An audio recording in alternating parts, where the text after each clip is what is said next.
नमस्कार दोस्तों, आज का हमारा विषय है कक्षा 7वीं विषय हिंदी बसंत बाग 2। पाठ नंबर 4 है। पाठ का नाम है कठपुतली और इस पाठ के कवि हैं भवानी प्रसाद मिश्र।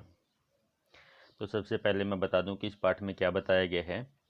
इसमें कवि ने कठपुतलियों के स्वतंत्र होने की मनोकामना का वर्णन किया है।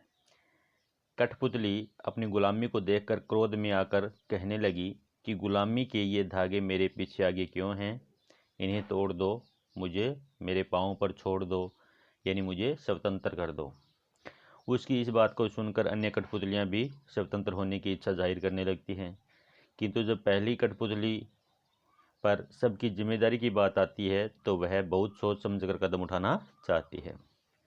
तो इस प्रकार इस कविता में एक कठपुतली की मन की भावना व्यक्त की गई है। तो आइए अब हम इसका अभ्यास कार्य करते हैं। सबसे पहला प्रश्न है, कठपुतली को गुस्सा क्यों आया।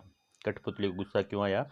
कठपुतली सदा दूसरों के इशारों पर नाचती है, क्योंकि उसे चारों ओर से धागों के बंधन से बांधा गया था। धीरे धीरे दूसरों के आदेशों का पालन करते करते इस बंधन से थक जाती है। वह क्या हो जाती है, थक जाती है। वह स्वतंत्र होना चाहती है, अपने पाँव पर खड़ा होना चाहती है। धागे में बंधना उसे पराधीनता लगती है, यानी वो दूसरों के गुलाम है, उसे ऐसा महसूस होता है। इसीलिए उसे अपनी व्यवस्था पर गुस्सा आता है कि वह आज़ाद होना चाहती है।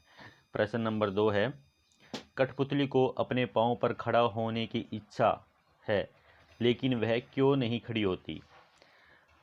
कहता है कि कठपुतली अपने पाँव पर खड़ा होना चाहती है, अर्थात पराधीनता उसे पसंद नहीं, लेकिन खड़ी नहीं होती है, क्योंकि उसके पैरों में स्वतंत्र रूप से खड़े होने की शक्ति नहीं है। स्वतंत्रता के लिए केवल इच्छा ही नहीं अपितु अक्षमता एवं साहस की भी आवश्यकता होती है, जो कठपुतली में नहीं है। उसे यह भी चिंता है कि अन्य कठपुतलियों पर उसके इस विद्रोही कदम का क्या प्रभाव पड़ेगा। अगर वह विद्रोह करेगी तो अन्य कठपुतलियों पर भी इसका क्या प्रभाव पड़ेगा, वह इस विषय में भी सोचती है। आगे आता है प्रश्न नंबर 3, पहली कठपुतली की बात सुनकर कठपुतलियों को क्यों अच्छी नहीं लगी। पहली कठपुतली की बात दूसरी कठपुतलियों को क्यों अच्छी नहीं लगी। आगे आता है कि जब पहली कठपुतली ने स्वतंत्र होने के लिए द्रोह किया, यानी विद्रोह किया, तो दूसरी कठपुतलियों को भी यह बात बहुत अच्छी एवं प्रेरक लगी, क्योंकि बंधन में रहना कोई पसंद नहीं करता। वे भी अपनी इच्छा अनुसार जीना चाहती थी।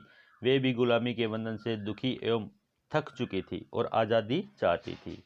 उन्हें अच्छी लगी। अब आगे आता है प्रश्न नंबर 4। कहता है कि पहली कठपुतली ने स्वयं कहा कि ये धागे क्यों हैं मेरे पीछे आगे, इन्हें तोड़ दो, मुझे मेरे पाँव पर छोड़ दो। तो फिर वह चिंतित क्यों हुई कि ये कैसी इच्छा मेरे मन में जगी। नीचे दिए गए वाक्यांशों की सहायता से, यानी वाक्यों की सहायता से अपने विचार व्यक्त कीजिए। उसे दूसरी कठपुतलियों की जिम्मेदारी महसूस होने लगी। उसे शीघ्र स्वतंत्र होने की चिंता होने लगी। वह स्वतंत्रता की इच्छा को साकार करने और स्वतंत्रता को हमेशा बनाए रखने के उपाय सोचने लगी। वह डर गई क्योंकि उसकी उम्र कम थी। तो इसमें बताया गया है कि कठपुतली अपने पाँव पर खड़ी होना चाहती है, अर्थात पराधीनता उसे पसंद नहीं, लेकिन खड़ी नहीं होती, क्योंकि जब उस पर अन्य सभी कठपुतलियों की स्वतंत्रता की जिम्मेदारी आती है तो वह डर जाती है। उसे लगता है कि कहीं उसका उठाया गया कदम सबको मुश्किल में न डाल दे, और अभी उसकी उम्र भी कम है। सोच विचार का दायरा सीमित है, यानी सोच विचार का दायरा बहुत ही सीमित है, अतः उसे दूसरों के सहारे की भी ज़रूरत है।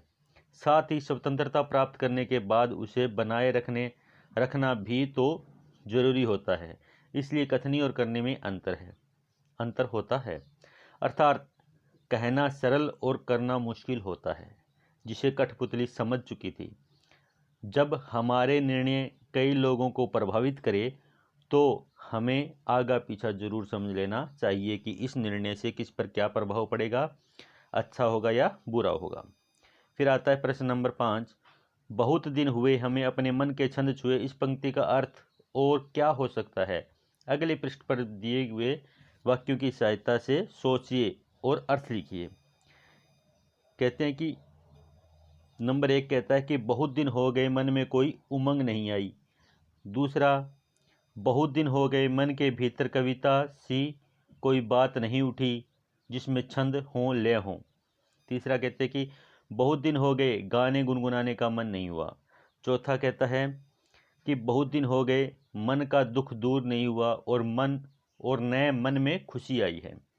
तो इसमें उत्तर आएगा बहुत दिन हुए हमें मन के छंद छुए पंक्ति का अर्थ यह है कि बहुत दिन हो गए मन का दुख दूर नहीं हुआ और नए मन में खुशी आई है। इसका उत्तर ये हो जाएगा।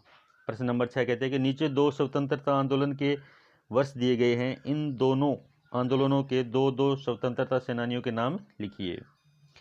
तो सन 1957 और सन 1942।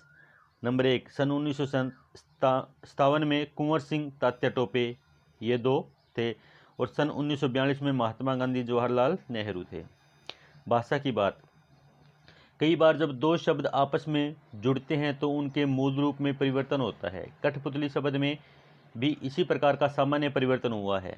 जब काठ और पुतली दो शब्द एक साथ हुए कठपुतली शब्द बन गया और इसमें बोलने में सरलता आ गई। इस प्रकार के कुछ शब्द बनाइए। काठ यानी कठ से बना, कठ गुलाब, कठ फोड़ा, हाथ हथ, सोना, सोन, मिट्टी, मट। अब आता है हाथ हथ, हथकरघा, हथकड़ी, सोना सोन, सोन नदी, सोन भद्रा, सोन जूही, मिट्टी मट, मट मेला, मटका। ये इसमें शब्द बन जाएंगे। कविता की भाषा में लय या ताल मेल बनाने के लिए प्रचलित शब्दों और वाक्यों में बदलाव होता है। जैसे आगे पीछे अधिक प्रचलित शब्दों की जोड़ी है, लेकिन कविता में पीछे आगे का प्रयोग हुआ है और आगे का बोली ये धागे से ध्वनि का तालमेल है। इस प्रकार के शब्दों की जोड़ियों में आप भी परिवर्तन कीजिए। दुबला पतला, इधर उधर, ऊपर नीचे, दाएं बाएं, गोरा काला, लाल पीला। उत्तर में आता है कि पतला दुबला। क्या हो गया? पतला दुबला। उधर इधर, पहले था ना इधर उधर, अब हो गया उधर इधर। ऊपर नीचे था तो नीचे ऊपर। बाएं दाएं था तो दाएं बाएं था तो बाएं दाएं। गोरा काला था तो काला गोरा। लाल पीला था तो पीला लाल। इस प्रकार से शब्द की रचना की गई है। इस प्रकार से हमने कठपुतली नामक पाठ के प्रश्नोत्तर कर लिए हैं। इस पाठ के प्रश्नोत्तर अपनी हिंदी की अभ्यास पुस्तिका में लिख लें। धन्यवाद।